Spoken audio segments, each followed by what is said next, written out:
जय हिंद दोस्तों, जय हिंद बच्चों। वीडियो सेशन के माध्यम से हम पढ़ रहे हैं कक्षा 12 भूगोल के मॉडल प्रश्न पत्र के हल को।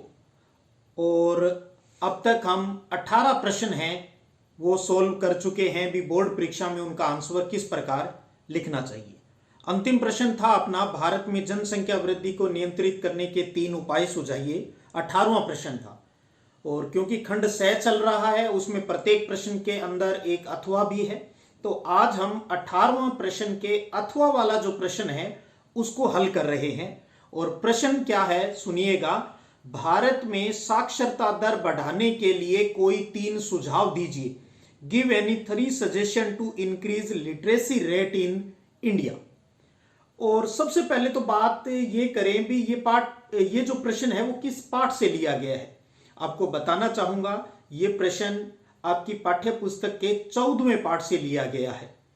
और फिर आप ये समझें भी ये कहां से लिया गया है। 14वें पाठ में 14वें पाठ में जब आप लिटरेसी साक्षरता पढ़ते हो तो उसमें एक टॉपिक आया था साक्षरता को प्रभावित करने वाले कारक।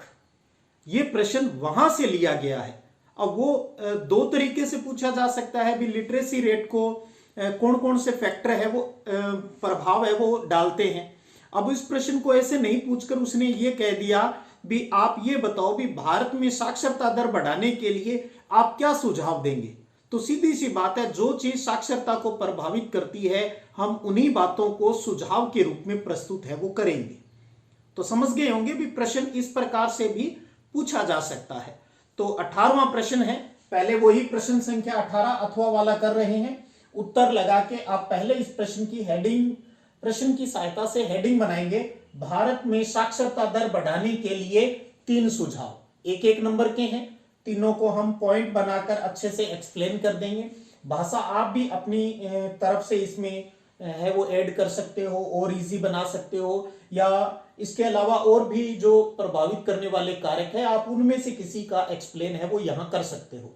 आपने प्रभावित करने वाले कारकों में 10 पॉइंट पढ़े हैं, उनमें से कोई भी 3 यहां पर इस प्रश्न में आपको समझाने हैं। तो पहला पॉइंट है अपना शिक्षण सुविधाओं की उपलब्धता। शिक्षण सुविधाओं की उपलब्धता, या आप इसको ऐसे भी लिख सकते हो स्कूल की स्थापना और सुविधाओं की बात है वो लिख सकते हो आप यहां पर। तो शिक्षण सुविधाओं की उपलब्धता, फिर इसको एक्सप्लेन करना है आपको। लिखेंगे आप, जिस क्षेत्र में स्कूल नहीं हो या दूर हो वहां स्कूलों की स्थापना की जानी चाहिए। स्कूलों में बच्चों को भय मुक्त शिक्षा देनी चाहिए, डर नहीं लगना चाहिए बच्चों को।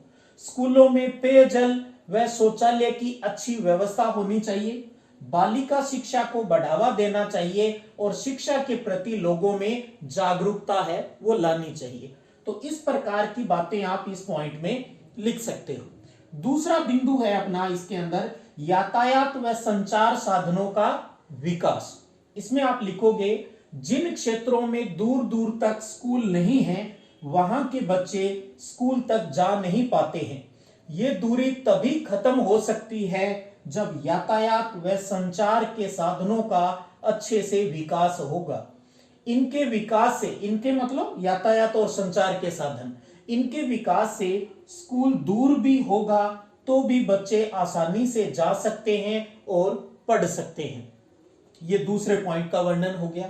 तीसरा पॉइंट हम लिख सकते हैं आर्थिक स्तर में वृद्धि, या फिर ऐसे लिख सकते हैं लोगों के आर्थिक स्तर में वृद्धि। इसमें हम लिखेंगे जब आम आदमी आर्थिक रूप से मजबूत होगा तो वह अपने बच्चों को आसानी से स्कूल भेज सकता है। इसके लिए ग्रामीण क्षेत्रों को औद्योगिक रूप से विकसित करना होगा क्योंकि औद्योगिक अर्थव्यवस्था में साक्षरता अधिक होती है। तो इस प्रकार से आप 3 पॉइंट बनाकर और उसमें अपनी बात है, अपना सुझाव है वो आप दे सकते हो।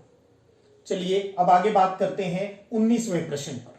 19वां प्रश्न है अपना, भारत में सूती वस्त्र उद्योग के स्थानीयकरण को प्रभावित करने वाले कोई 3 कारणों का वर्णन कीजिए।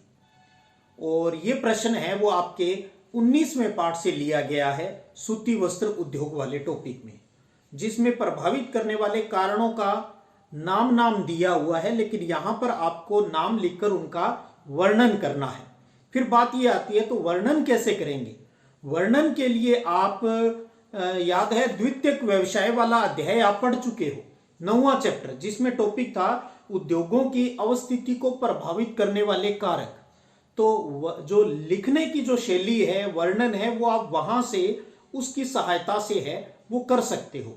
तो आपके 8-10 जो पॉइंट दिए हैं उनमें से किन्हीं 3 का उल्लेख है वो यहां पर करना है। तो वही प्रश्न संख्या 19 लगाया, उत्तर और हेडिंग बनाएंगे पहले आंसर के अंदर, भारत में सूती वस्त्र उद्योग के स्थानीयकरण को प्रभावित करने वाले 3 कारक। पहला पॉइंट ले लिया हमने कच्चा माल। कच्चा माल पॉइंट लिखा और उसको अंडरलाइन कर लिया, और इसमें आप लिखेंगे भी सूती वस्त्र उद्योग के संदर्भ में है तो उसी के अकॉर्डिंग आपको आंसर देना है। भारत में सूती वस्त्र उद्योग कपास उत्पादक क्षेत्रों के साथ ही गैर कपास उत्पादक क्षेत्रों में भी लगाए जाते हैं, क्योंकि इसमें कच्चे माल, इसका कच्चा माल कपास है, क्योंकि इसमें कच्चे माल कपास के भार में उत्पादन प्रक्रिया के दौरान कमी नहीं होती है। ऐसे उद्योग को कच्चे माल के प्राप्ति स्रोत के निकट अथवा बाजार के पास कहीं भी स्थापित किया जा सकता है। तो ये वर्णन आप कच्चे माल वाले में लिख सकते हो, क्योंकि आपको पता है सूती वस्त्र उद्योग के लिए कच्चा माल कपास है, और कपास जितना आप काम में लेंगे उतना ही आपको बाद में जो भी चीज बनाओगे वो उतने ही वजन की आपको मिल जाती है। तो इसलिए इसमें ये कोई फर्क नहीं है भी आप इसको प्राप्ति स्रोत के निकट ही लगाओगे, आप कहीं और जगह भी लगा सकते हो, यानी ऐसे क्षेत्रों में जहां कपास नहीं होती। तो ये थोड़ा सा इसका एक्सप्लेनेशन था। दूसरा पॉइंट है अपना परिवहन के साधन। ये अपना दूसरा पॉइंट हो गया, और इसको लिखकर आप अंडरलाइन कर देंगे और इसके बारे में लिखेंगे। किस प्रकार लिखेंगे, कच्चे माल को कारखाने तक लाने तथा तैयार माल को बाजार तक पहुंचाने के लिए अच्छी परिवहन सुविधा इस उद्योग के विकास के लिए भी आवश्यक है। परिवहन लागत का उद्योग की स्थापना में महत्वपूर्ण भूमिका होती है। तो ये अपना दूसरा पॉइंट हो गया। तीसरे पर बात करते हैं, तीन बताना है अपने को। तीसरा है बाजार। इसमें आप पहले बाजार की परिभाषा लिख सकते हो। बाजार से अर्थ है उस क्षेत्र में तैयार वस्तुओं की मांग व वहां के लोगों की खरीदने की क्षमता। लोगों की पसंद को ध्यान में रखते हुए इस उद्योग को मांग क्षेत्र या बाजार में या उसके पास ही स्थापित किया जाता है। तो यह हुआ भारत में सूती वस्त्र उद्योग के स्थानीयकरण को प्रभावित करने वाले 3 कारक और उनका वर्णन। तो आप 9वें पाठ की हेल्प की सहायता से आप इसके अलावा भी और किन्हीं बिंदुओं के बारे में सूती वस्त्र उद्योग को लेकर उनके बारे में वर्णन है वो कर सकते हो।